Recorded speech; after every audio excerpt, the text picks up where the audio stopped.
J'ai tant besoin de toi.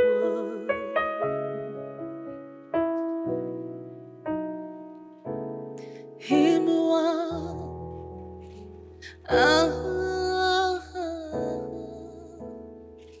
j'ai tant besoin de toi.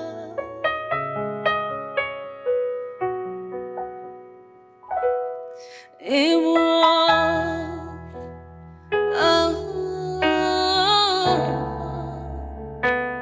je suis perdu sans toi.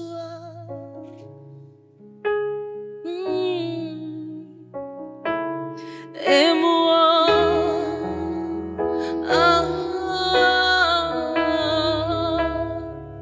j'ai tant besoin de toi.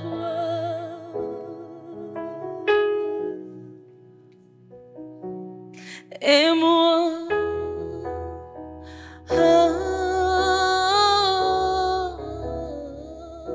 je suis perdu sans toi.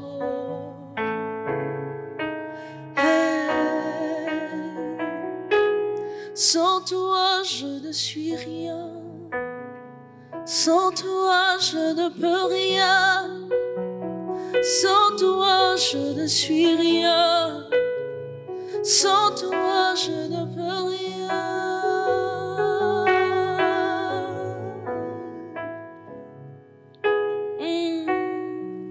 Alléluia.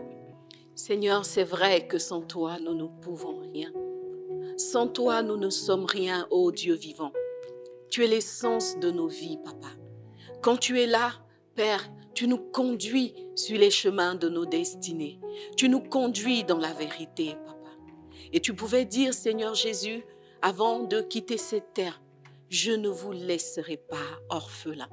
Je vous enverrai le Saint-Esprit et il vous conduira dans toute la vérité. Il sera avec vous tous les jours jusqu'à la fin du monde. Et nous pouvons dire, Père, qu'au quotidien, chaque jour, nous expérimentons cette glorieuse présence, cette excellente présence, cette merveilleuse présence du Saint-Esprit à nos côtés. Même lorsque nous n'en sommes pas conscients, Seigneur, tu es là. Tu es là, Papa, parce que tu ne veux pas nous laisser seuls, ô Dieu vivant. Merci pour ta présence indéfectible, Papa. Merci pour ton soutien indéfectible, ô Dieu de gloire.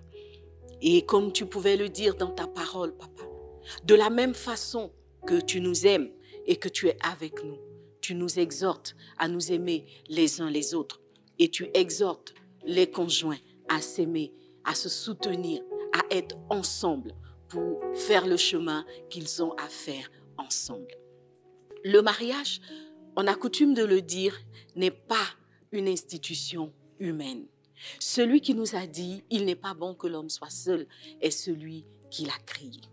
Mais c'est vrai que derrière le plan de Dieu, derrière le projet de Dieu, d'un couple uni, d'un couple qui sait vivre en toute amitié et en bonne intelligence, le diable est venu pour semer la zizanie, créant la division, la discorde et la déchirure dans beaucoup de couples. Les filles, la semaine dernière, nous avons abordé cette question. Comment devenir l'ami et la complice de son conjoint? On a parlé de la nécessité, justement, de l'amitié dans le couple parce que c'est grâce à l'amitié, finalement, que le couple, la vie de couple prend un sens parce qu'on est marié, mais on n'est pas seul. On a un ami avec qui partager, on a un ami avec qui avancer, on a un ami avec qui échanger. Du coup, lorsque l'amitié fait défaut, finalement, c'est la solitude dans le couple et il est impératif alors que les choses changent. Nous avons donc fait le diagnostic, chacune de nous a fait le point de sa situation. Aujourd'hui, nous allons aller plus loin en apportant des réponses concrètes.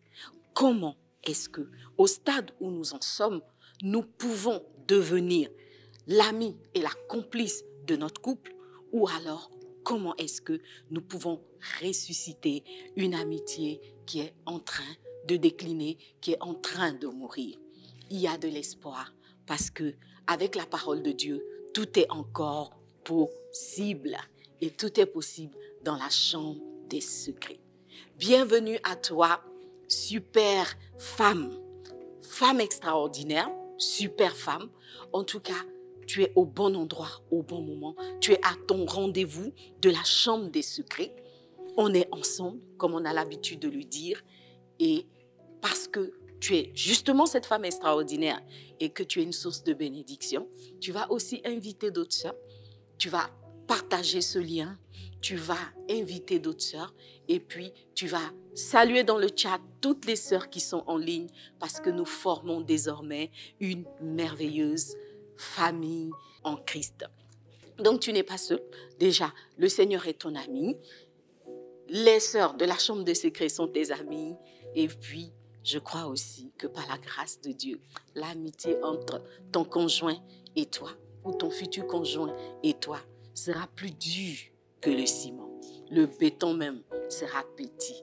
Dis avec moi, Amen. Alléluia. Nous allons donc continuer dans cette présence glorieuse du Seigneur. Nous allons l'adorer, prendre quelques minutes pour l'adorer parce que nous avons compris qu'il est l'alpha et l'oméga. Il travaille pour notre bien et nous, en retour, nous voulons lui exprimer notre amour avant d'aller chercher l'amour d'un bien-aimé quelque part. Que Dieu te bénisse. Père, nous voulons te dire merci pour ce précieux moment que tu rends encore une fois possible dans la chambre des secrets. Oui, Père, dans ce lieu secret, nous savons que tu es là, conformément à ta parole. Et nous ne repartirons pas de ce lieu sans t'avoir touché, sans avoir été visité par ta grâce et par ton onction, Papa. Merci d'être là. Merci de nous y avoir dévancé, Papa. Merci pour ton œuvre en nous, ô Dieu vivant. Merci pour ta main, Seigneur, qui vient toucher une femme ce soir, qui vient relever une femme ce soir, qui vient fortifier une femme ce soir. Merci, Papa, pour ton sourire, ô Dieu, qui vient redonner du baume au cœur à une femme ce soir. Merci parce qu'une femme retrouve le sourire dans ce lieu, parce qu'en toi, il y a la vie en abondance. Sois glorifié, Dieu vivant. Nous sommes tellement bien, Seigneur, dans ta présence, oui, Père. Nous avons besoin de toi et c'est un besoin qui n'est pas resté sans être comblé. Tu combles notre besoin d'amour, Père. Et en toi, nous trouvons le bonheur. Sois célébré, Dieu de nos vies, d'éternité en éternité. Alléluia. Merci, Seigneur. C'est tel que je respire.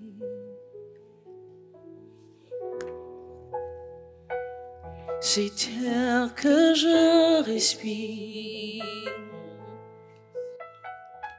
C'est ta présence qui vit en moi. Ce pain jour après jour, ce pain jour après jour.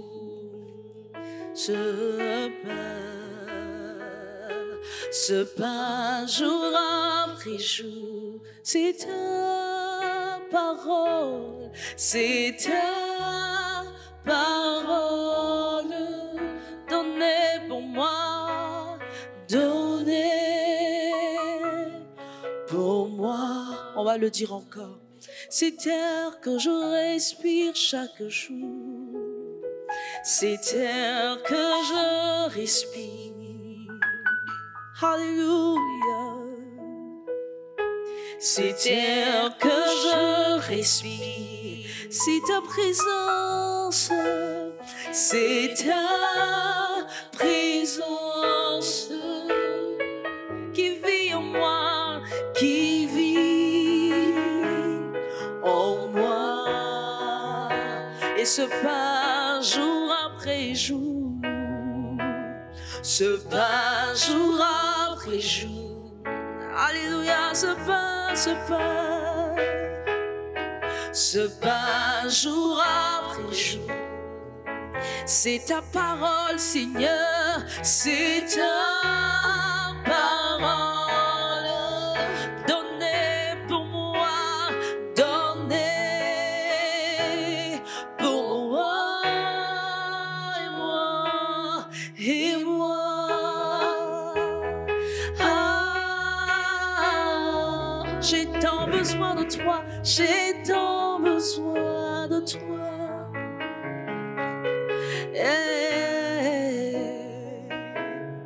Et moi,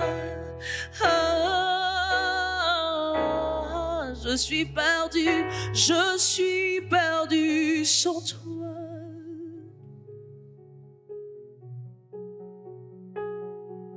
Sans toi, je ne suis rien. Sans toi, je ne peux rien. Sans toi, je ne suis rien. Sans toi, je ne peux rien. Jésus, sans toi, je ne suis rien. Jésus, sans toi, je ne peux rien. Jésus, sans toi, je ne suis rien. Jésus, sans toi, je ne peux rien. Mon roi, sans toi, je ne suis rien. Jésus, sans toi, je ne peux rien. Sans toi, sans toi, sans toi, je ne suis rien. Sans toi, je ne peux rien. J'ai tant besoin de toi. Mon cœur soupire après toi. Mon cœur recherche ton cœur, Jésus. Sans ta présence, sans ton amitié, je ne suis rien, je ne peux rien, je ne suis rien, je n'arriverai à rien si tu n'es pas là. Sans toi, je ne suis rien. Sans toi, je ne peux rien. Sans toi, je ne suis rien. Sans toi, je ne peux rien. C'est le soupir de mon cœur, je ne suis rien. Jésus, sans toi, je ne peux rien. C'est le soupir d'une femme, sans toi, je ne suis rien. Sans toi, je ne peux rien.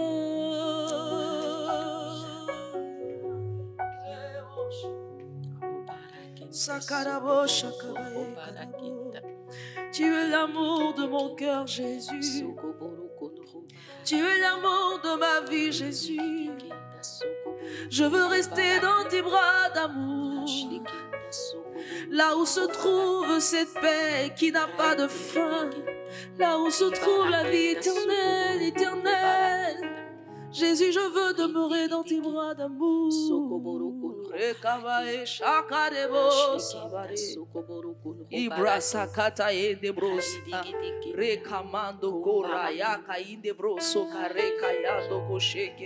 Élève la voix avec nous et prie. Parle à Dieu. Élève la voix avec nous, chante ses paroles et parle à ton Dieu. Il est ton meilleur ami. Il est ton ami céleste, mais il est aussi ton époux qui a payé le prix de cette union. Il a dit dans sa parole qu'il vient chercher son Église sans tache ni ride. Parce qu'en ce moment, il est allé préparer une place.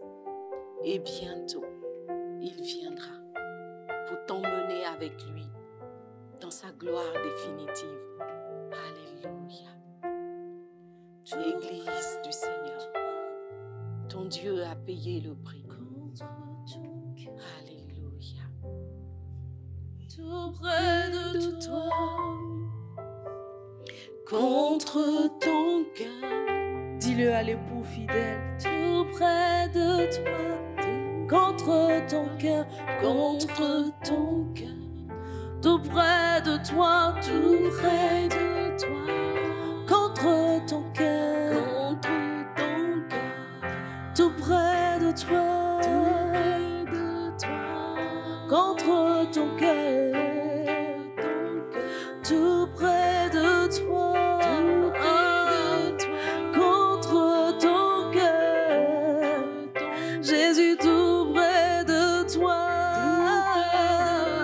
contre ton cœur, Jésus, tout près de toi, Jésus, contre ton cœur, tout près de toi, contre ton cœur, tout près de toi, contre ton cœur, je suis tout près de toi, je suis contre ton cœur, tout près de toi, contre ton cœur, dans tes bras d'amour.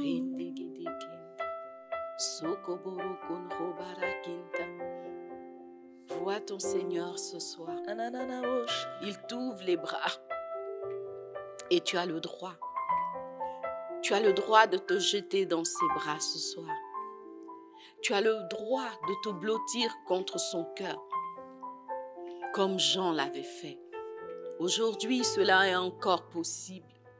Approche-toi de ton Dieu, car il ouvre les bras pour toi.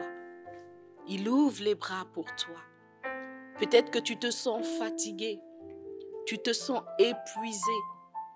La marche te paraît longue et difficile. Mais ce soir, le Dieu de la restauration, le Dieu de la consolation, le Dieu qui fortifie, celui qui dit « Je ne t'appelle plus servante, je t'appelle mon ami ». Celui qui dit « Je suis ton époux ». Il est présent et il t'ouvre les bras. Accepte sa présence et blottis-toi contre son cœur ce soir. Et tu verras la différence. Alléluia. Robarakinta sokoboroko. Ribarakinta sokoboroko. Tout près de toi, contre ton cœur, tout près de toi, contre ton cœur, tout près de toi, contre ton cœur, dans tes bras d'amour. Merci Jésus. Alléluia. Merci Seigneur. Merci Seigneur. Nous pouvons sentir cet amour. L'amour de notre divin époux se déverser dans la chambre des secrets. Et je sais que là où tu es, tu reçois cet amour. Je sais que là où tu es, tu as ressenti cet amour. Et c'est un amour qui n'est pas prêt de s'arrêter.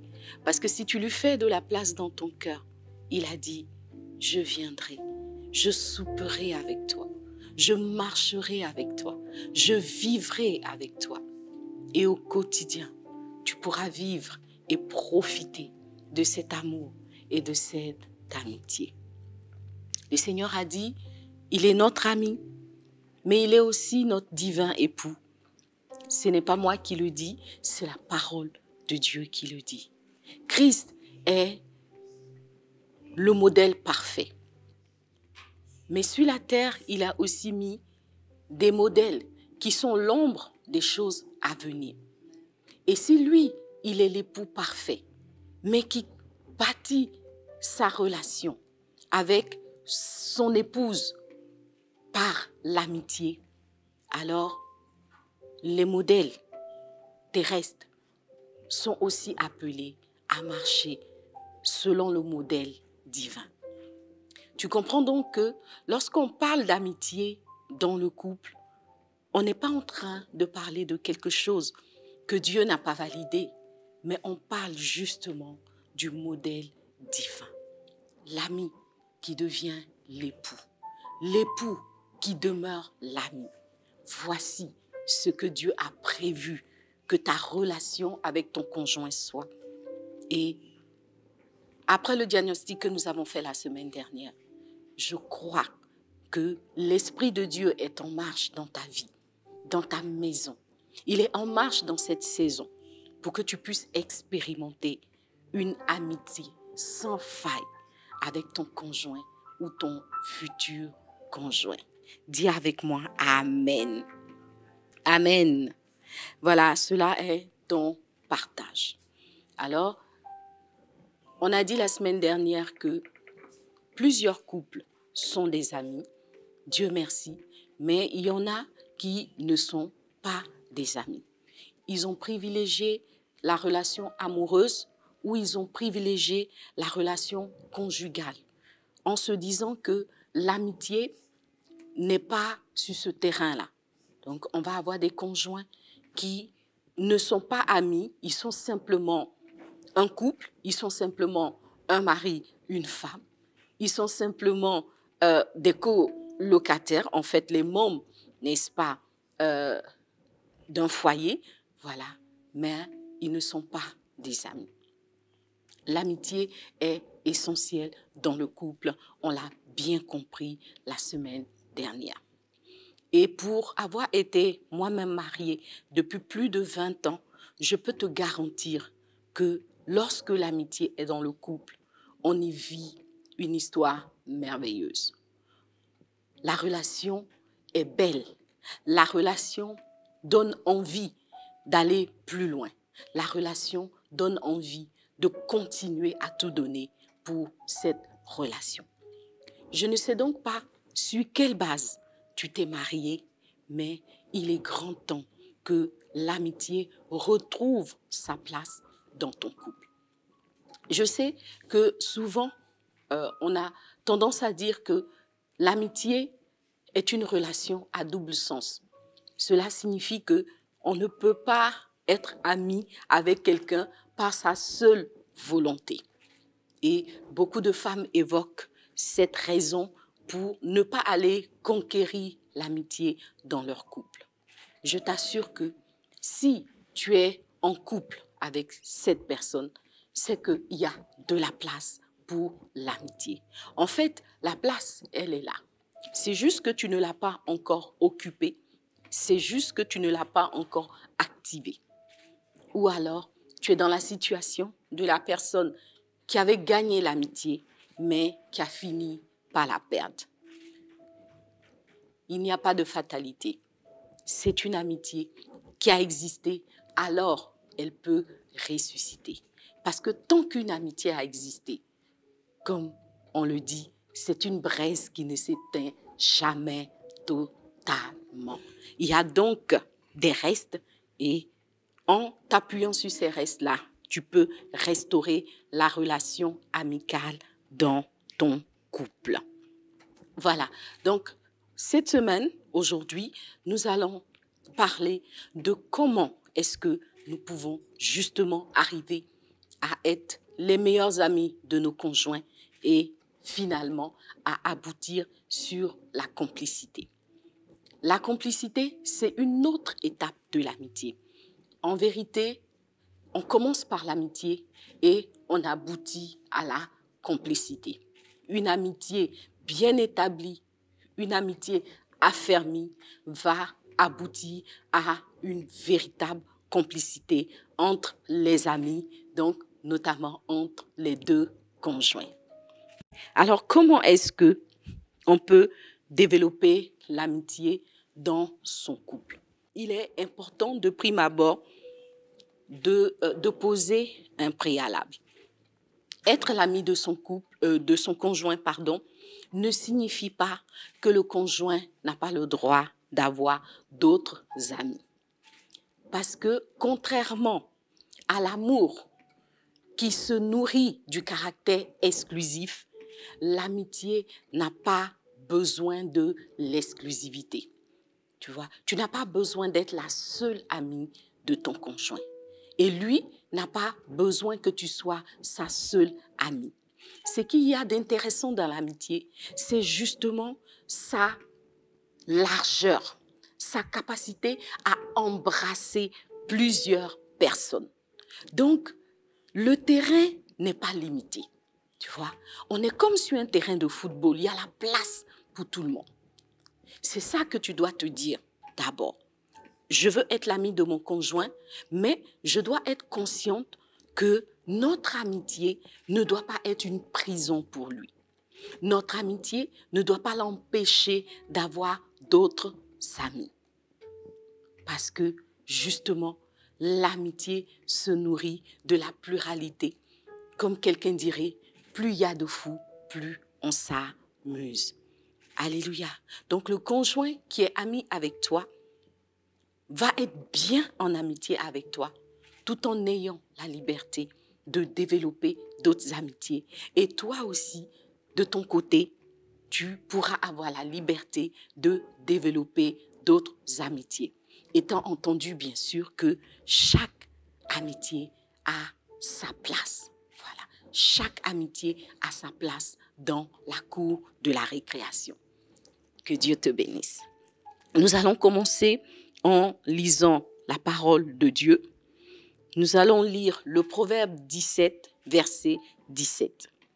Proverbe 17, 17 nous dit « L'ami aime en tout temps, et dans le malheur, il se montre un frère. » C'est un texte que j'ai beaucoup cité la semaine dernière, pour montrer que, en fait, l'amitié est cette relation ou ce sentiment qui va venir affermir justement l'amour. Il est dit, l'ami aime en tout temps. Donc, l'amitié vient être un soubassement qui va porter l'amour et le pérenniser.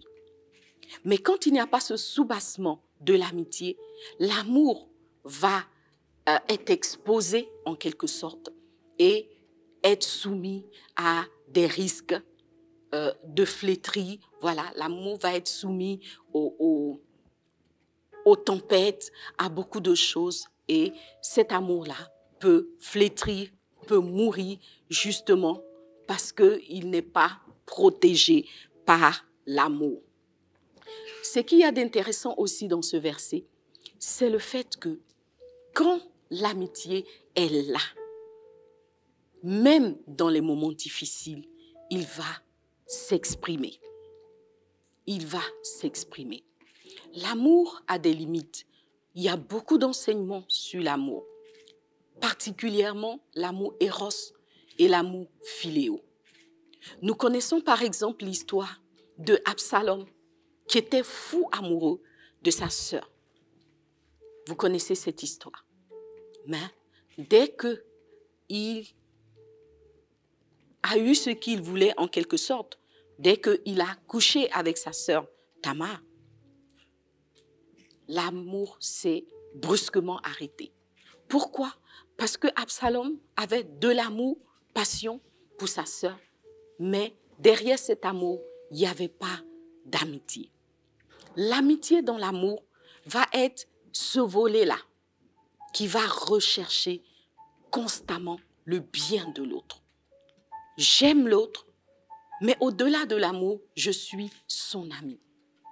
Et l'ami, on le sait, recherche constamment le bien de l'autre. L'amitié veut que l'autre progresse, l'amitié veut que l'autre rayonne, l'amitié veut que l'autre soit bien, tout simplement. Par contre, l'amour, quand il est seul, peut être très limitant. Parce que justement, le côté exclusif de l'amour va réveiller des sentiments comme la jalousie, comme l'esprit de possession, comme la dépendance affective, qui vont venir emprisonner l'être aimé et l'empêcher justement de s'épanouir et de progresser dans la vie. Qu'est-ce que nous choisissons? Je pense que l'amitié qui porte l'amour est la meilleure option pour chacun de nous. Lorsque des conjoints sont amis, je l'ai dit la semaine dernière, leur histoire est tout simplement merveilleuse. Ils vont avoir des idées, d'activités. Ils vont aimer être ensemble parce que vous le savez, vous l'avez expérimenté. On ne prend plaisir qu'à rester avec ses amis. Tant que ton conjoint est ton ami, vous prendrez du plaisir à être ensemble. Mais quand, brusquement, vous n'avez plus de plaisir à être ensemble, cela signifie que quelque part, l'amitié a pris un coup, l'amitié s'est effritée. Quels sont les avantages d'être amis dans le couple?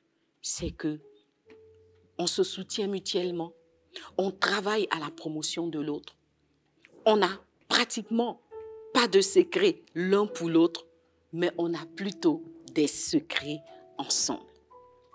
Tu vois, on n'a pas de secrets l'un pour l'autre, en tout cas pratiquement pas. Mais par contre, on construit des secrets ensemble, on construit une histoire ensemble, on construit une vie ensemble. Et cela est possible justement lorsque l'amitié vient soutenir l'amour dans la relation conjugale. Nous allons retourner dans la parole de Dieu et aller encore lire quelques portions de l'histoire de cette femme que la Bible appelle la femme vertueuse. C'est une femme qui était mariée, qui avait un conjoint. C'est une femme qui était épanouie dans son couple. Et en lisant son histoire, nous découvrons qu'elle avait une relation amicale avec son conjoint. Je lis rapidement Proverbe 31, à partir du verset 10. Je pense que c'est l'un de nos tests de référence. Bientôt, nous allons le connaître par cœur. Qui peut trouver une femme vertueuse? Elle a bien plus de valeur que les perles. Le cœur de son mari a confiance en elle. Ma sister, on ne peut pas faire confiance à quelqu'un avec qui on n'est pas ami. Si quelqu'un n'est pas ton ami, la confiance ne peut pas exister. Et les produits ne lui feront pas défaut. Elle lui fait du bien et non du mal, tous les jours de sa vie. C'est ce que je disais tout à l'heure. Quand on a un ami qu'on aime, un véritable ami, on veut que le bien de cet ami-là. Et c'est ce qui était le cas de cette femme que la Bible appelle la femme vertueuse. Au verset 23, il est dit « Son mari est considéré aux portes lorsqu'il siège avec les anciens du pays. » Voyez. Donc la femme-là, elle travaille à la promotion de son conjoint. Elle n'est pas dans une histoire de concurrence. Elle n'est pas dans une histoire d'empêcher l'homme de s'épanouir. Elle lui fait du bien et elle travaille à sa promotion à tel point que l'homme-là, il atteint des sommets. L'homme-là, sur l'appui de cette amitié, il développe son potentiel et il devient une personnalité dans son pays. On dit il siège avec les anciens du pays. Pourquoi? Parce qu'il a la paix à la maison, il a la tranquillité. Son foyer est un havre de paix parce que quand on est avec des amis, on a la paix. On est en paix avec les amis, n'est-ce pas? Et cela développe au mieux notre potentiel et permet à l'individu de se déployer. Donc l'homme est considéré. Donc, dans la relation amicale qui lie ces deux conjoints, il y a une élévation pour l'homme. Mais, continuons à lire, il est dit au verset 28, « Ses fils se lèvent et la disent heureuse. Son mari se lève et lui donne des louanges. » Ah les filles, j'aime trop cette partie. Tu vois la partie où tout le monde reconnaît ta valeur. Tes enfants, ton mari. Ça dit que quand il ouvre la bouche te concernant, non, on ne peut plus l'arrêter. Éloge sans fin. Tu vois, griotte même est petit. Limite, vraiment, tu pourrais lui donner le salaire de la griotte, quoi. Parce que quand il ouvre la bouche, il n'a que des bonnes paroles. Il n'a que des bons souvenirs. Il n'a que des louanges te concernant. Et c'était le cas de cette femme vertueuse. Donc, vous êtes d'accord avec moi que, en fait, à cause de l'amitié qui régnait dans ce couple, L'amitié et l'amour, les deux évoluaient ensemble. Il n'y avait pas l'un qui était élevé pour laisser l'autre. Il n'y avait pas l'un qui était reconnu pour laisser l'autre. Mais ensemble, ils avançaient sur le chemin de leur destinée et la gloire était pleinement leur partage à l'un et à l'autre. Tu vois donc que l'amitié va venir porter le couple vers les plans de Dieu, vers les projets de Dieu. C'est pour ça que la Bible dit « deux valent mieux qu'un » parce qu'ils retirent un bon salaire de leur travail. Mais c'est deux qui sont unis, c'est deux qui sont ensemble, tu vois. Ce n'est pas deux, l'un regarde à gauche, l'autre regarde à droite, non. C'est deux qui regardent dans la même direction, c'est deux qui se comprennent, c'est deux qui avancent ensemble. Et ça, c'est le fruit de l'amitié, plus que de l'amour. Alléluia. Du coup, tu peux redire avec moi que lorsque l'amitié est dans le couple, c'est tout bénéf pour les deux conjoints. Alors, si tu n'es pas encore marié, ma sister, je veux t'encourager à commencer à rechercher cette valeur sûre qui est l'amitié. Si l'amour est déjà là, gloire à Dieu. Si la passion est là, gloire à Dieu. Mais avant que les lampions de la passion ne s'éteignent, avant que le feu du coup de foudre ne s'éteigne, recherche l'amitié et tu seras assuré d'un couple qui va durer longtemps, comme dans les contes de fées. Alléluia. Donc, comment est-ce que nous pouvons développer l'amitié, construire l'amitié ou la développer? Je sais que c'est ce que tu dis, parce qu'on a compris. Dis-nous maintenant comment. Ok, on va aller dans le comment. Parce que là, maintenant, je pense que nous tous, on a compris que ami est mieux, hein, les filles. Ami est mieux. Alors, comment est-ce que nous pouvons arriver à devenir les meilleurs amis de nos conjoints? Alors, pour te faire un peu languir, je vais commencer plutôt par comment de l'envers. C'est-à-dire, qu'est-ce qui peut empêcher ou tuer l'amitié dans le couple? S'il y a des couples qui ne sont pas amis, c'est qu'il y a des choses qui empêchent l'amitié de prendre place. S'il y a des couples dans lesquels l'amitié est morte, l'amitié n'existe plus, c'est qu'il y a quelque chose, sinon des choses qui ont tué l'amitié. On y va. Premier point que j'ai noté, c'est un mauvais démarrage. Alors, il ne va pas avoir d'amitié dans le couple lorsqu'il y a un mauvais démarrage. Lorsque les conjoints entrent dans une relation conjugale par la mauvaise porte. Il y a plusieurs choses qui peuvent emmener le démarrage d'une mauvaise relation ou d'une relation de la mauvaise manière. D'abord, lorsque la relation débat sur des intérêts qui n'ont rien à voir avec l'envie d'être ensemble, avec les raisons fondamentales pour créer un couple, voyez, donc on commence une relation parce qu'on a des intérêts financiers, on a des intérêts, voilà, tout type d'intérêt qui n'a rien à voir avec l'amour et le désir, n'est-ce pas, d'apporter quelque chose à la vie du conjoint est un mauvais démarrage. Il y a d'autres types de mauvais démarrage, comme par exemple le fait de vouloir gérer par exemple une situation de grossesse par le mariage. Les filles, le mariage n'est pas la solution à une grossesse non désirée. Si tu as péché, la solution, ce n'est pas le mariage, c'est la repentance. Tu vois, peut-être que ton pasteur va te mettre sous discipline. Fais-la sous discipline. 6 mois, 3 mois, si c'est trop 1 an. Mais rentrer dans un couple bizarre, ma chérie, tu es foutue pour la vie. Je t'assure que devant, tu vas souhaiter être tombé sous la main de ton pasteur plutôt que dans la main de celui qui est ton conjoint.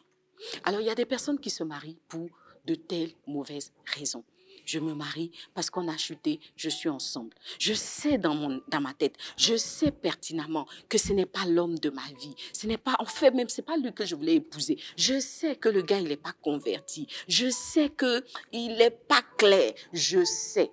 Mais parce que j'ai péché, je suis enceinte, il faut qu'on gère cette situation. Le mariage, c'est la solution.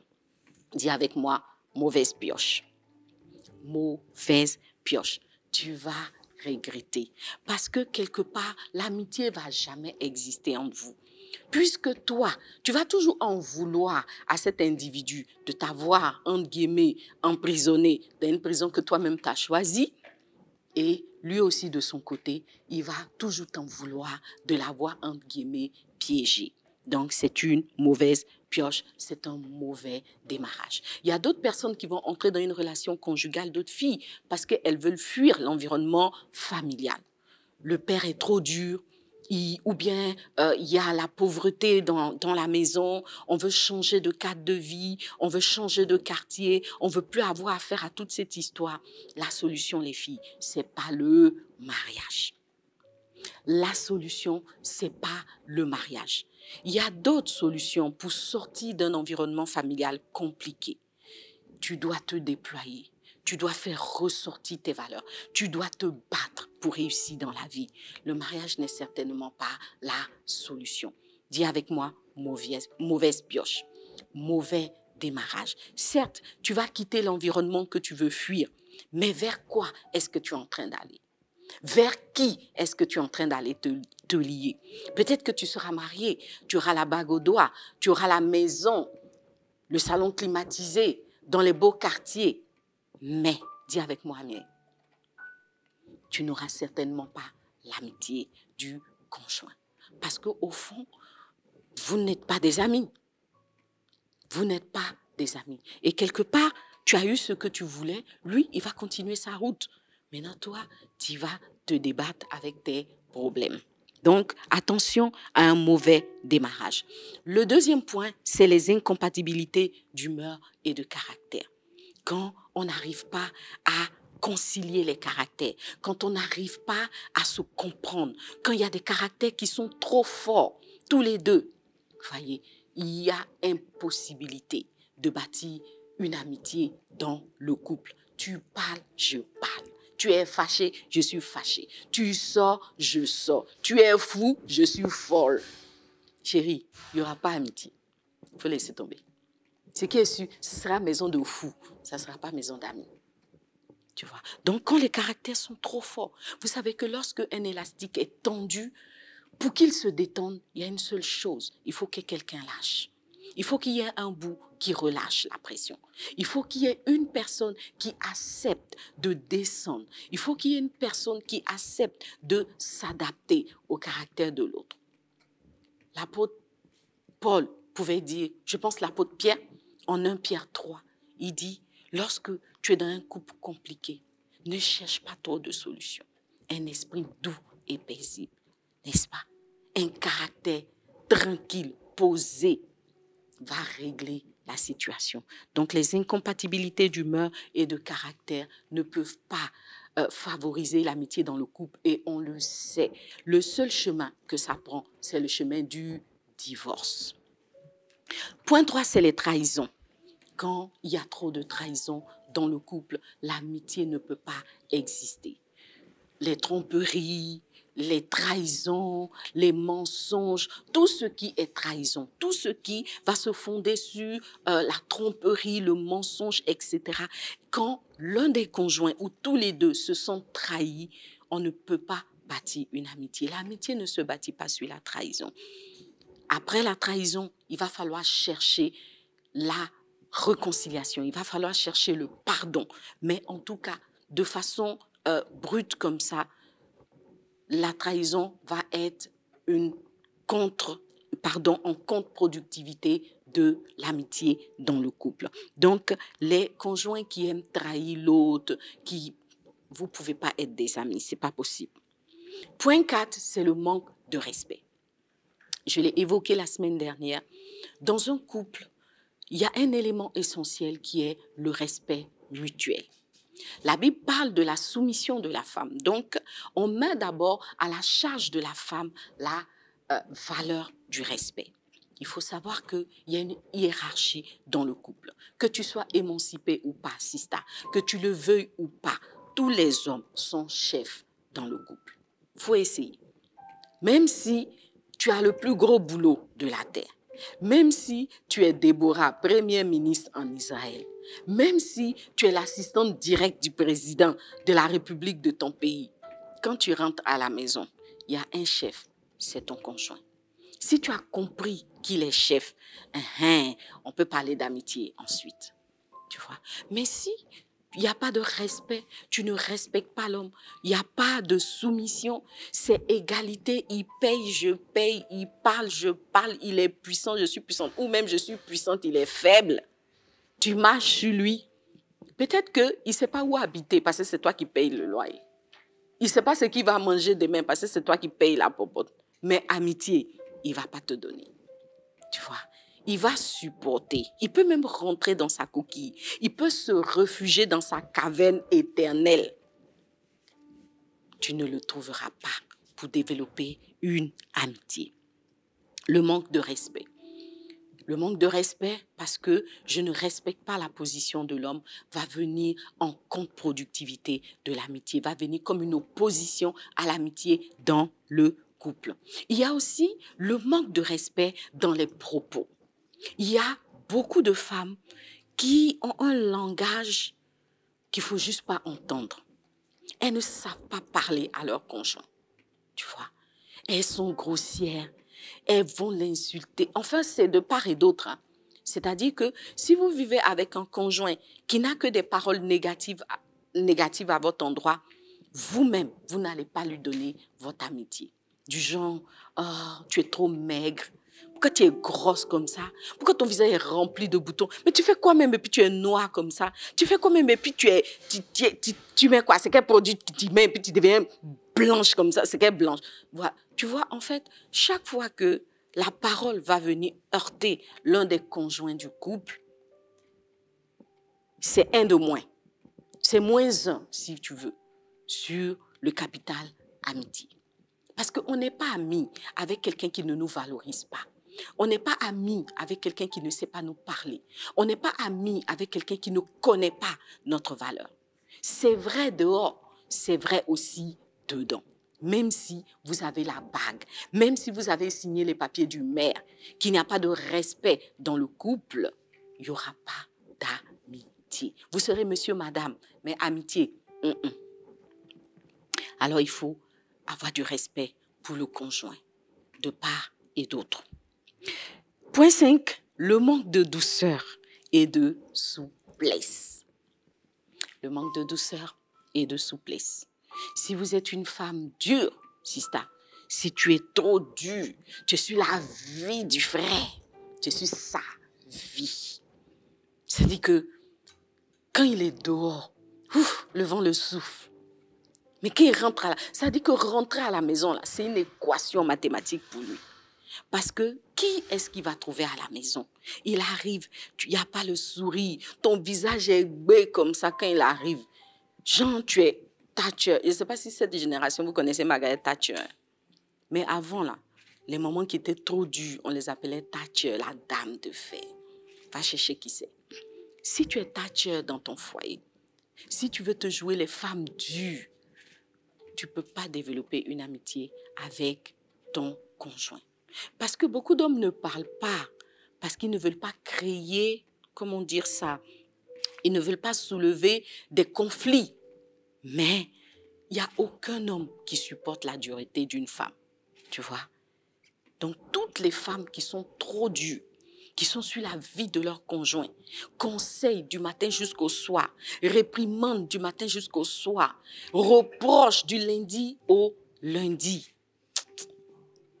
Il n'y a pas possibilité d'amitié. Il ne peut pas être ton ami, parce qu'un ami n'est pas un professeur. Un ami n'est pas le maître qui a le bâton à la main. Un ami, c'est quelqu'un avec qui on se sent bien. Donc, si tu manques de douceur, tu manques de souplesse, tu tu comptabilises tout, tu comptes tout, tu reproches tout. Ton conjoint ne peut pas être ton ami. Même si le conjoint même est bizarre, même si le conjoint est le plus foliche des maris, même si le conjoint est comme le mari d'Abigail, comment il s'appelle déjà? Nabal. Même si ton mari est Nabal, prends la position d'Abigail. Douceur, souplesse. Il fait sa folie. Tu prépares même la nourriture pour lui. Et puis dans le calme, tu lui expliques que, ah chérie, ça là vraiment, on peut changer ça. On peut faire mieux. On peut se sauver. Tu vois. Et moi, je dis toujours aux femmes qui sont trop remplies de conseils pour le conjoint, parce que personnellement, c'est quelque chose que j'ai appliqué. Parce que je ne sais pas, les filles, voilà, on est intelligente non, intelligente d'une femme. C'est normal, parce que Dieu l'a créé Ézer. Donc, Dieu ne peut pas donner à un homme une aide incapable. Si tu as une aide, quelqu'un qui vient t'aider et qu'il est incapable, c'est que ce n'est pas la bonne aide. Donc, quand Dieu donne une aide à un homme, c'est une aide capable. Donc, potentiellement, une femme est capable. Elle est intelligente. Elle a la vision large. Il y a beaucoup de qualités que la femme a qui semblent endormies chez l'homme. Mais, ma chérie, si tu veux mettre tes qualités en avant, si tu veux mettre ton intelligence en avant, si tu veux mettre ta clairvoyance en avant, tu vas avoir un mari, mais ami là, il ne va pas te donner l'amitié. Peut-être que tu es déjà dans une situation où c'est comme ça. Ton mari est là, c'est vrai, il est le mari, mais tu sens que vous n'êtes pas amis. Et tu ne comprends pas pourquoi il ne t'ouvre pas la porte de l'amitié, parce que tu es too much. Tu es trop sur sa vie. Tu as trop de conseils. Donc moi, je dis toujours aux femmes, tu peux essayer de gérer. Par exemple, décide que dans une journée, tu ne donnes qu'un seul conseil ou bien un seul reproche à ton mari. Quand je dis ça, là, ça paraît simple. Hein? Ce n'est pas simple, ma chérie. Commence la journée, tu vas voir. 6 heures, reproche. Pourquoi elle a mis sa serviette ici? 6h30. Et pourquoi il met ses chaussures là? 7 heures. Il a laissé la douche sale. Tout ça, là, tu as envie de parler. Ma chérie, tais-toi. Parce que tu as un seul pion, tu as un seul joker dans la journée. Si tu mets ça en pratique et tu te dis, je garde mon joker jusqu'au dernier. Peut-être ton joker là, ça a commencé depuis 6 heures du matin, ça te gratte. Mais tu utilises ton joker à 22 heures. Non, tu as gagné, ma chérie. Amitié va se poser tranquille devant toi. Tu parles plus haut. Donc, on peut devenir amis. Tu ne me saoules plus. On peut devenir amis. Les filles, souplesse et douceur. Laissez couler. On ne peut pas changer un homme. Voilà. Tu ne peux pas. Sa maman l'a accouché, elle a élevé. Il avait 30 ans avant de te rencontrer. Toi, tu veux le changer en 2 jours? Laisse ça. Dis avec moi, laisse ça. Amitié est mieux, ma chérie. Sois amie. Est-ce que dehors, là, tu veux changer tous tes amis? Tu les prends comme ils sont. Prends-le comme il est. Et vous serez des amis, vous allez bien vous entendre. De temps en temps, un petit conseil, un joker par jour. Et puis bientôt, tu utilises un joker tous les 2 jours, un joker par semaine, un joker tous les 6 jours, un joker par tous les 2 mois. Non, de toute façon, il va aimer ton affaire. Essaye, tu m'en diras des nouvelles. 6e point, les divergences de vision. Voyez, quand il n'y a pas de vision commune dans un couple, les 2 conjoints sont sans frein. Alors, sans frein, ça veut dire que, comme on ne sait pas où on va, on ne se gère pas. En fait, on peut tout dire, on peut tout faire. Il n'y a pas de balise. Voyez, il n'y a pas de balise. Donc, quand il n'y a pas de vision, quand les visions sont divergentes, il y a l'un qui va à gauche, l'un va à droite, on ne peut pas être des amis. Voyez. Donc, la divergence de vision va vous mettre dans des environnements différents de façon permanente, va vous donner des sujets différents de façon permanente, va vous donner des occupations différentes de façon permanente. Et au final, ce que ça va créer, c'est que vous ne pourrez pas être des amis parce que vous n'avez pas de point de rencontre. Tu vois, vous courez des directions différentes, vous poursuivez des lièvres différentes. Vous allez vous rencontrer quand? Beaucoup de femmes savent. Quand je dis vous allez vous rencontrer quand, on sait le quand. Mais ce camp-là, ça ne bâtit pas l'amitié, ma chérie. En tout cas, quand c'est le seul camp de la rencontre, ça ne bâtit pas l'amitié. On se retrouve, et encore, et même encore, il y a des conjoints, même pour se retrouver là, sous la couette, même c'est compliqué. Parce qu'il y en a un qui se couche à 19h, sa vision là le fait se coucher à 19h. L'autre, sa vision le fait se coucher à 2h du matin. Bon, vous allez vous rencontrer quand? Quand celui qui est couché à 19h dort depuis longtemps. L'autre, dont la vision l'emmène au lit à 2h du matin. Tu as fait quoi? Tu as le réveillé, tu as fait quoi? Il n'y a pas d'amitié parce qu'il y a divergence de vision. Le point 7, c'est la méchanceté et l'égoïsme. Les filles, la méchanceté, on en a parlé il y a quelques semaines quand on a parlé du charme. Une femme qui est méchante, parce qu'il y a la dureté et la méchanceté, c'est deux choses différentes, mais bien souvent elles se rejoignent. Une femme qui est méchante manque de charme, voyez non? Dans les contes de fées, là, la marâtre méchante, là, elle a toujours des gros boutons, tu vois? Donc même si tu n'as pas de boutons physiquement, dans la tête de ton conjoint, tu ressembles à la marâtre de Blanche-Neige. Tu ressembles à la méchante du conte. Donc, personne n'a envie d'être ami avec la méchante. Personne n'a envie d'être ami avec la sorcière.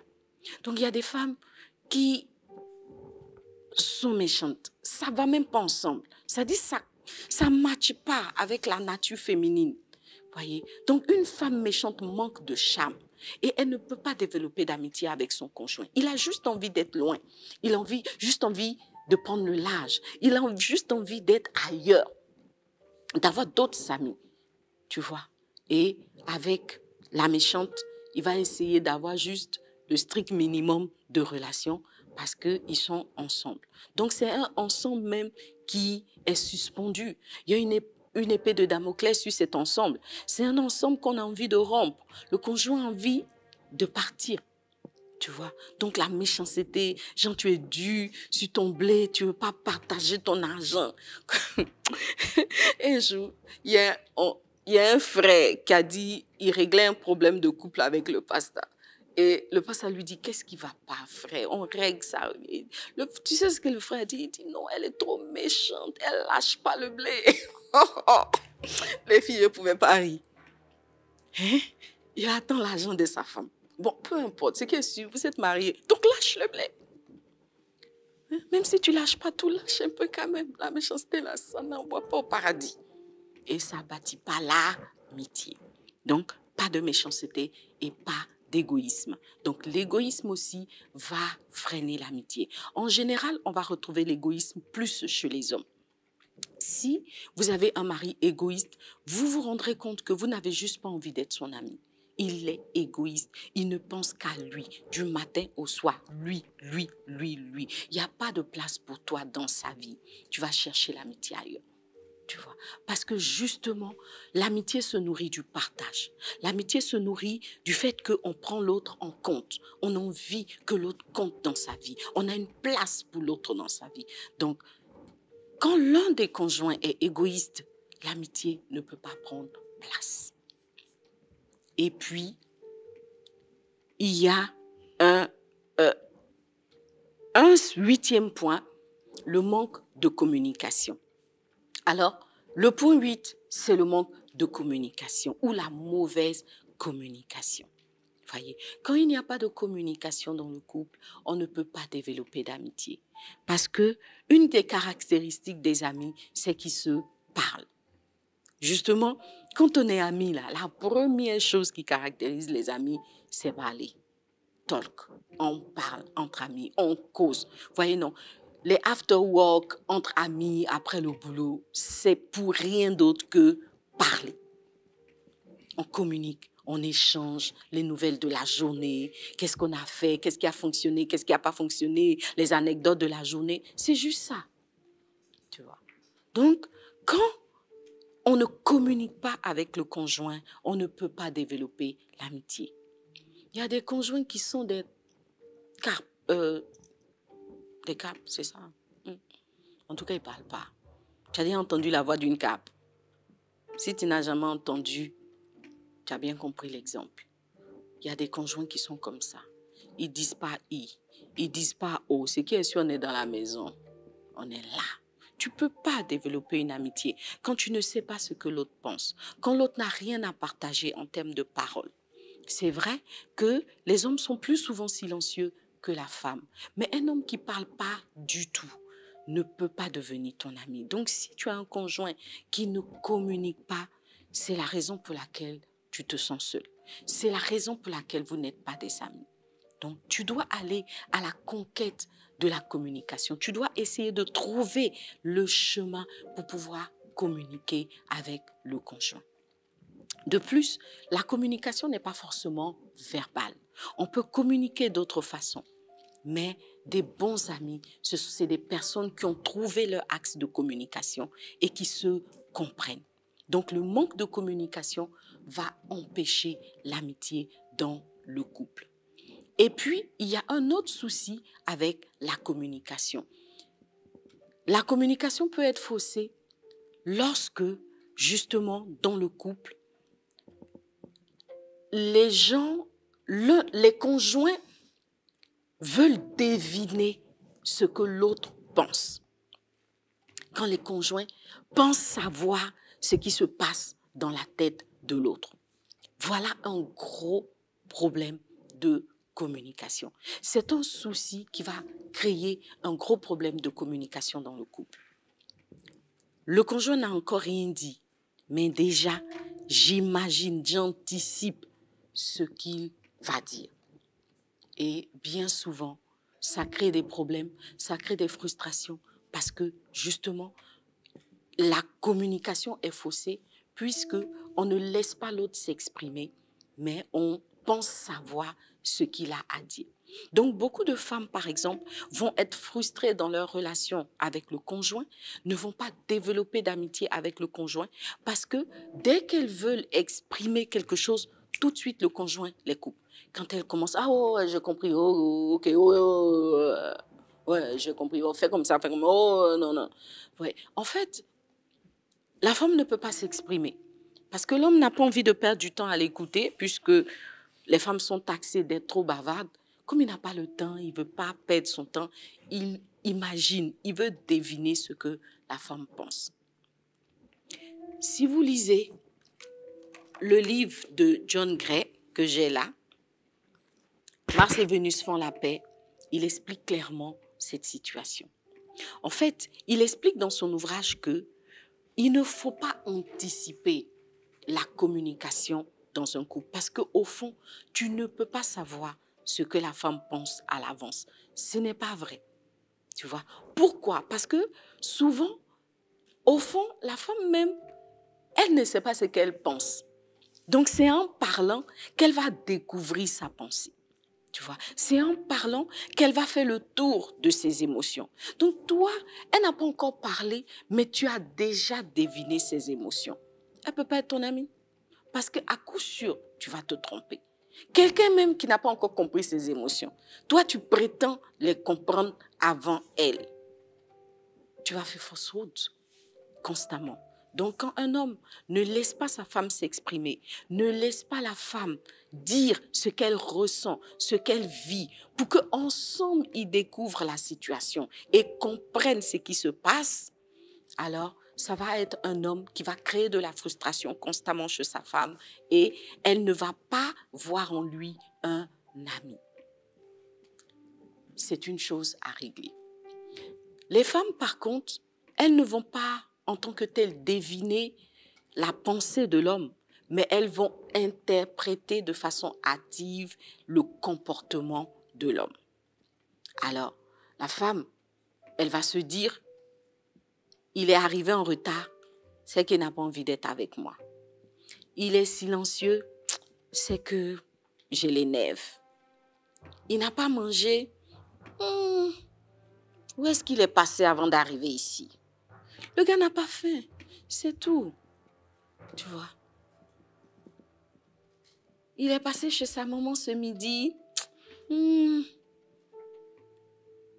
On dirait qu'il y a esprit de mari de nuit, hein, de femme de nuit sur la vie de sa maman contre lui. Tu vois? Donc, en fait, beaucoup de femmes vont anticiper une explication au comportement du conjoint et bien souvent, elles se trompent. Les filles, je sais de quoi je parle. Ça là, faute là, j'ai fait ça beaucoup. Tu vois, non? Justement parce que nous, on pense qu'on comprend tout. On pense qu'on scène la situation. Mais des fois, l'homme est mystère. Tu vois, non? L'homme est mystère. Donc, si tu arrêtes d'anticiper l'explication des choses et que tu prends le temps de demander au conjoint, ah, pourquoi est-ce que tu ne manges pas ce soir? Pourquoi est-ce que tu es rentré un peu plus tard aujourd'hui? Pourquoi est-ce que tu n'es pas venu? Pourquoi tu n'as pas décroché mon appel? Parce que des fois aussi, le gars, il est en réunion, tu as appelé 2 fois, 3 fois, il n'a pas décroché. Le gars, là, il est mauvais. Il ne décroche plus mes appels. Non, il était simplement en réunion avec son DG. Donc, il n'a qu'à décrocher ton téléphone. Et puis, son DG va le renvoyer. Demain, tu vas dire, c'est un gars, il n'aime pas travailler. Voilà, tu dois le prendre en charge. Donc, les filles, vous voyez que la mauvaise communication ou le manque de communication, les mauvais instruments de communication vont venir comme une opposition au développement de l'amitié.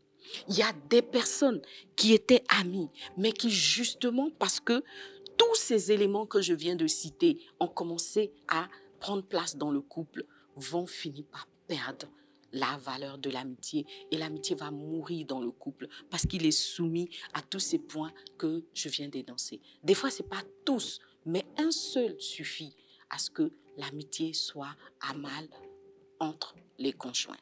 Je vais finir avec mon dernier point qui est très important. Écoute très bien mon point 9. Ce qui empêche l'amitié entre les conjoints ou qui tue l'amitié entre les conjoints. Le point 9, c'est le non-ajustement. Le non-ajustement. Ça, c'est le point d'achoppement de 80%, voire 90% des couples. La vie est une succession de saisons. Tu t'es marié avec ton conjoint dans une saison donnée. Vous avez vécu des saisons. Mais il faut savoir que chaque nouvelle saison vient avec ses challenges, vient avec ses équipements, vient avec sa méthodologie, vient avec son tout. Tu vois? Donc, ce n'est pas parce qu'en 1980, vous étiez amis, parce que vous alliez danser Ernesto Djedje ensemble, qu'en 2022, si tu mets Ernesto Djedje, ça va l'intéresser. Bon, Ernesto Djedje, en fait, c'est une star de la Côte d'Ivoire dans les années 80. Le gars, il aimait Ernesto Djedje en 1980. Tu ne peux pas le conquérir en 2022 avec le même son. Il a évolué. Il a changé de saison. Tu vois? Donc, en fait, quand on est dans le couple ou dans la relation conjugale, beaucoup ne se rendent pas compte que de la même façon qu'il y a une succession de saisons de façon atmosphérique, il y a aussi une succession de saisons dans le couple. En réalité, on le vit, mais c'est juste qu'on n'en tient pas compte. C'est juste qu'on ne réalise pas que chaque saison va nécessiter un nouveau déploiement, un nouveau plan, un nouveau projet d'amitié. Prenons par exemple un couple qui n'a pas d'enfant. C'est une saison. Alors, il n'y a pas d'enfant, on sort, on va au maquis tous les week-ends, on va au resto, on est dehors, l'argent, on peut le dépenser comme on veut, etc. Ça réunit le couple autour d'un certain nombre d'activités. Il y a un enfant. Première chose, la femme n'est plus disponible. D'abord, même dans la grossesse, même la saison a changé. Parce que la fille qui était jolie, d'abord, même, elle va te montrer le masque de grossesse. Donc, tu dois en tenir compte. Ça, je parle aux hommes. Tu vois? Donc, un homme qui ne s'est pas préparé à cette saison, quand il voit le masque de grossesse, il fait 2 pas en arrière. Il se dit, je vais chercher une autre amie. Les filles, je sais de quoi je vous parle. Hein. Il y a des hommes qui ont abandonné leurs femmes dès le jour où elles ont commencé à être enceintes. parce qu'il ne se retrouvait plus dans l'affaire. Mais il y a une nouvelle saison. Il faut s'adapter. Il faut ajuster l'amitié. La femme est enceinte, elle ne peut plus sortir, elle crache partout, elle ne supporte pas les odeurs, etc. Qu'est-ce que tu dois faire? Tu dois ajuster l'amitié. L'amitié prend une autre tournure. Qu'est-ce que je peux faire pour redéployer ma relation amicale avec le conjoint? La femme accouche, elle est occupée avec le bébé. Évidemment, il y a une autre personne qui rentre dans le jeu. Elle doit maintenant partager son temps entre un bébé et le conjoint. Et bien de femmes ne vont pas réussir cet ajustement. Elles vont se verser 100% dans la prise en charge du bébé en oubliant qu'avant le nouveau-né, il y avait l'ancien bébé. C'est-à-dire que beaucoup de femmes même appellent leur conjoint bébé, bébé, bébé. Mais elles ne réalisent pas qu'à force d'avoir dit bébé, le gars il a besoin de soins de bébé. Sauf que là-bas, maintenant, tu as le vrai bébé et tu oublies qu'il y a un autre bébé dans la maison. C'est une schématisation. Mais même si tu n'appelais pas ton conjoint bébé, même s'il ne se considère pas bébé, l'amitié doit être redéployée. Quel temps je suis prête à investir ou quel temps je dois investir pour mon conjoint? Parce que l'amitié doit être préservée, tu vois, et quel temps je vais mettre pour mon bébé. Et c'est comme ça que beaucoup de femmes ont perdu l'amitié du conjoint. Elles sont versées 100% sur la maternité. Donc le monsieur, il cherche d'autres amis. Avant, il avait d'autres amis, sauf que toi, il te cancelle. Tu vois, non? Il te cancelle, puis tu n'es plus son ami. Tu as d'autres préoccupations. Voyez. Donc, la naissance des enfants est une nouvelle saison. Il faut réajuster. Un nouveau travail est une nouvelle saison. Il faut réajuster. Une crise financière est une nouvelle saison. Il faut réajuster. Un changement de pays est une nouvelle saison. Il faut réajuster. Donc, chaque fois que des nouvelles circonstances, de nouvelles saisons vont intervenir dans la vie du couple, il faut réajuster. Et l'ajustement est très important. Comment est-ce qu'il faut réajuster? C'est mon prochain point que nous allons voir la semaine prochaine. Tout simplement. Alléluia. Nous avons évoqué 9 points qui vont venir en opposition au déploiement de l'amitié. L'amitié ne prend pas vie dans ton couple. L'amitié n'arrive pas à s'enraciner dans ton couple. Tu n'arrives pas à développer l'amitié avec ton conjoint. Vous étiez amis, mais de plus en plus, tu sens que le conjoint s'éloigne. Tu n'es plus son ami, tu le sens. Voilà, même si il ne le dit pas, même si toi-même tu ne le dis pas, mais tu le sens. C'est des choses qu'on ne peut pas se cacher, on ne peut pas se mentir. Quand l'amitié n'est pas là, elle n'est pas là. Parce que l'amitié a un potentiel très lourd. On a parlé de l'amitié la semaine dernière. On a parlé de l'amitié. Quand l'amitié s'en va, ça laisse un gros vide qui se ressent forcément. Donc, qu'est-ce qui empêche l'amitié de prendre place dans ta vie de couple? Qu'est-ce qui empêche l'amitié de se développer avec ton conjoint? Refais la revue des 9 points que nous avons évoqués. Et je suis sûre qu'au milieu de tout ça, tu vas trouver ce qui ne fonctionne pas. Est-ce que tu as un esprit rebelle? Est-ce que tu manques de douceur et de flexibilité? Est-ce que tu es constamment dans une logique de mensonge, de trahison, où c'est le conjoint? Est-ce qu'il y a une divergence de caractère, incompatibilité d'humeur, etc. Nous avons parlé de toutes ces choses-là. Tu vois? Donc, tu peux faire le point et mettre le doigt sur ce qui empêche l'amitié de prendre place dans ton couple. Alléluia. Alors, je veux t'inviter à baisser la tête avec moi et tu vas tout simplement parler à l'ami fidèle. Lui, peu importe, il demeure ton ami. Parce que sur la croix, il a déjà porté toutes tes erreurs. Il a déjà porté tout ce qui n'a pas fonctionné. Et aujourd'hui, il t'offre l'opportunité de prendre un nouveau départ, d'une certaine façon, repartir à zéro. Si les fondements ont été faussés, si tu as manqué d'ajustement depuis belle lurette, lui, il te dit, c'est encore possible. Il va te donner un nouveau départ. Et ce nouveau départ, si tu reçois ces instructions, si tu laisses son cœur parler à ton cœur et que tu te lèves pour agir conformément aux instructions qu'il va te donner, alors, amitié même là, ça va naître dans ton couple. Et je le disais en introduction, on ne peut pas développer une amitié seule, tu vois. Mais l'amitié n'est pas, comment dirais-je, l'amitié ne va pas de soi. L'amitié se bâtit, l'amitié se construit, l'amitié s'entretient. Donc, c'est une décision qu'il faut prendre.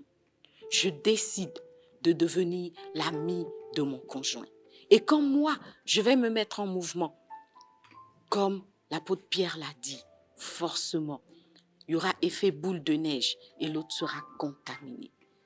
Peut-être que justement, c'est mon manque d'amitié, mes positions, ce que moi je fais qui empêche l'autre de devenir aussi mon ami. Dès que je vais changer, l'amitié va prendre place parce que, comme quelqu'un dirait, il n'attendait que ça. Il n'attendait que ça. Alors baisse la tête avec moi. Il n'y a rien de plus beau que d'être l'ami de son conjoint. Cantique des Cantiques le décrit tellement bien. Et je te souhaite ce bonheur. Je te souhaite cette belle expérience. Je te souhaite ces fous rires, ces moments privilégiés avec ton conjoint. Je te souhaite que du bonheur dans une relation avec ton conjoint qui est portée par une véritable amitié. Baisse la tête avec moi et parle à ton Dieu. Alléluia. Oh Seigneur Jésus. Élève la voix par lui. Je sais que tu as identifié le problème. Je sais que ce soir, tu as compris ce qui n'a pas marché. Je sais que ce soir, tu as enfin compris. Le voile s'est levé. Tu ne savais pas. Mais le fait de ne pas savoir n'empêche pas le mal d'être fait.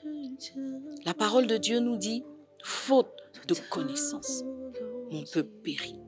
Il t'a manqué la connaissance, il t'a manqué le discernement. Mais malencontreusement, l'amitié est en train de périr dans ta relation avec ton conjoint. C'est un fait, mais ton Dieu te tend la main. Le réparateur des brèches te tend la main. Celui qui restaure, celui qui relève, te tend la main ce soir. Par lui. Par lui. Peut-être que quelque part tu te dis, il n'y a plus rien à faire. Et tu étais même déjà en train de partir de ce foyer, en train de prendre tes distances avec cette relation.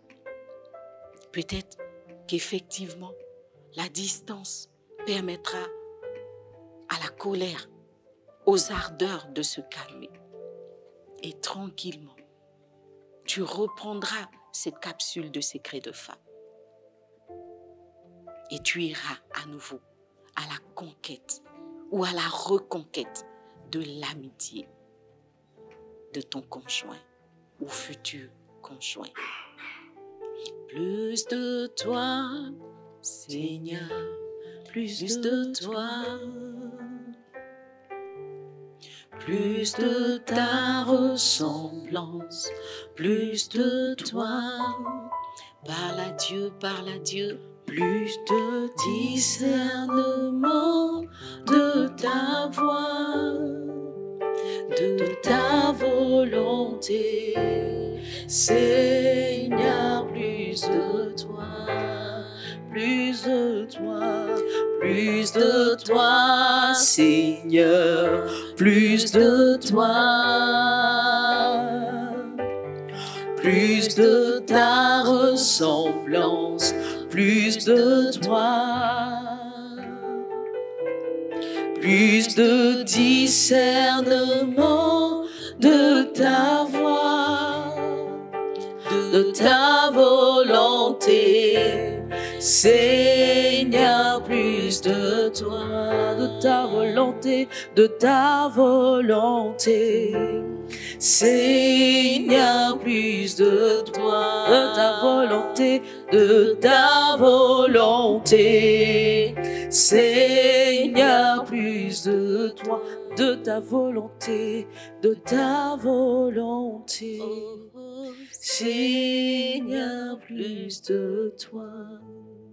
Seigneur, nous voulons plus de toi, plus de ta sagesse, plus d'obéissance à ta voix, Papa, plus de discernement, Père, pour discerner ce qui n'a pas fonctionné, ce qui ne fonctionne pas au quotidien dans notre relation avec notre conjoint, Père, ce qui empêche l'amitié de prendre place ou de se développer ou de subsister, Papa.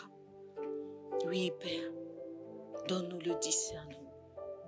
Et alors que tu as éclairé nos cœurs, Papa, alors que tu nous as montré ce qui ne fonctionnait pas, ô Dieu vivant, nous implorons ton pardon, Père. Et nous prions, Papa, que tu nous repositionnes. Nous prions que tu nous repositionnes, Père. Nous prions que tu nous repositionnes parce que tu nous as créés pour le bonheur. Tu nous as créés pour la paix. Tu nous as créés pour la victoire, Seigneur Jésus. Et en ton nom, Papa, nous triomphons et nous bâtissons l'amitié que tu as prévue de toute éternité, Père, entre nous et notre conjoint. Merci, notre Dieu, pour tout ce que tu fais. Au nom puissant de Jésus. Amen. Amen. Est-ce que tu peux acclamer le Seigneur avec moi? Alléluia. Voilà, nous avons fait le tour de notre thème d'aujourd'hui. Qu'est-ce qui s'oppose à l'amitié dans le couple? Et bien évidemment, on ne va pas se quitter comme ça sans évoquer notre papo du jour. C'est l'heure du papo, Sista. J'ai un secret pour toi. Alors, le papo d'aujourd'hui, écoute bien, c'est une réponse qui va te faire du bien. Alors, on a parlé de tout ce qui vient comme une opposition à l'amitié dans le couple. Et je me suis posé une question qui va faire l'objet de notre papo. Est-ce que une sexualité assumée garantit l'amitié dans le couple? Je pensais que la partie de la Fabrice allait faire un son.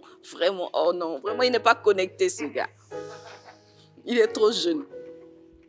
Alléluia. Voilà, donc le papo du jour, c'est est-ce qu'une sexualité assumée peut favoriser l'amitié dans le couple?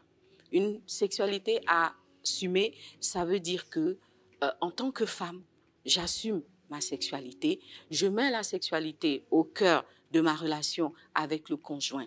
Si je fais ça, c'est-à-dire si concernant la sexualité, je n'avance pas à reculons, je ne me comporte pas comme une vieille de 80 ans, si je n'ai pas les maux de tête tous les soirs, si j'assume ma sexualité, est-ce que c'est un gage d'amitié avec mon conjoint? Alors les filles, la réponse à cette question, c'est que tout dépend du sens dans lequel on parle. Alors, ça dépend. Dis avec moi, ça dépend. Voilà, ça dépend de qui recherche l'amitié. Alors, ce qu'il faut savoir, c'est que la femme ne devient pas amie par la sexualité, mais elle développe sa sexualité grâce à l'amitié. Voilà. Donc, tout de suite, ce qu'il faut comprendre, c'est que si la question vient d'une femme, une sexualité assumée, ça veut dire que si l'homme dans le couple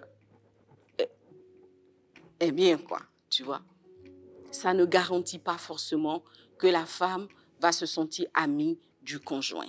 Ça dit que vraiment, comme on dit là, il fait bien, mais c'est juste ça, quoi, tu vois. Alors, si c'est dans cette direction, la femme ne va pas forcément voir là un ingrédient qui va favoriser son sentiment d'amitié pour le conjoint, justement parce que les choses se passent en sens inverse pour la femme. C'est parce qu'elle se sent amie de son conjoint que la sexualité prend un sens. Voilà. Donc souvent, les hommes, eux, ils vont penser que, voilà, pour qu'on devienne des amis, il faut bien faire.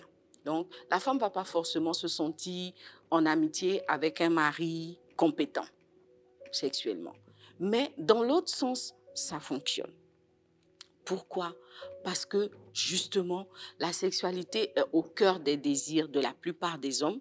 Donc, un homme qui peut exprimer sa sexualité, qui sent que sa femme assume la sexualité, va se sentir de plus en plus proche de cette femme-là.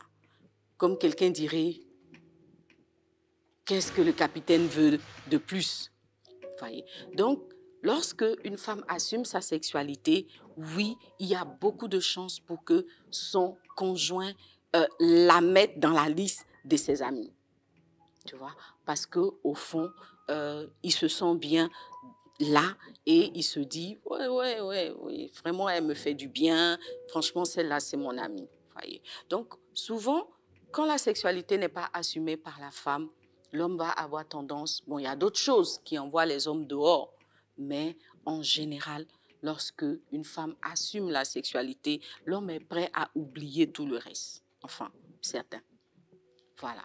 Donc, si tu assumes, lui en tout cas, il va se sentir ton ami. Dans la partie où toi, tu vas être son ami, là, on va gérer. Que Dieu te bénisse abondamment. C'est fini aujourd'hui pour la chambre des secrets. J'espère que tu as passé un excellent moment dans le secret avec ton Dieu, avec ton Seigneur. Moi, j'ai eu beaucoup de plaisir à partager ce moment avec toi et je sais que ce soir, Dieu nous a fait du bien. Il t'a fait du bien, il m'a fait aussi du bien parce qu'en partageant ces éléments, moi aussi, ça me remet au cœur de la nécessité de maintenir, de continuer à développer l'amitié avec mon conjoint. Donc les filles, on est dans la même barque, on est dans le même train, mais ce qui est sûr, on gagne ou on gagne. Avec Secret de Femme, on gagne forcément. Parce qu'il y a le conseil, mais il y a aussi l'onction qui va avec. Et je proclame que l'amitié se développe avec ton conjoint. Quelque chose va se passer. Je ne sais pas quoi, mais ce qui est sûr, est ainsi. Que Dieu te bénisse. Tu ne vas pas partir de ce lieu sans faire une offrande. Bénis le Seigneur pour la parole que nous venons de partager, pour la main de Dieu qui t'a touché, pour l'Esprit de Dieu qui t'a visité. Fais tout simplement une offrande d'action de grâce et le reste va couler. Voilà, donc on se retrouve la semaine prochaine. La fête ne peut pas finir comme ça. Ce qui est sûr, comment on fait l'amitié là, nous tous on va voir dans le ventre de la pile. Et ça, c'est vendredi prochain. Bye bye. Bisous.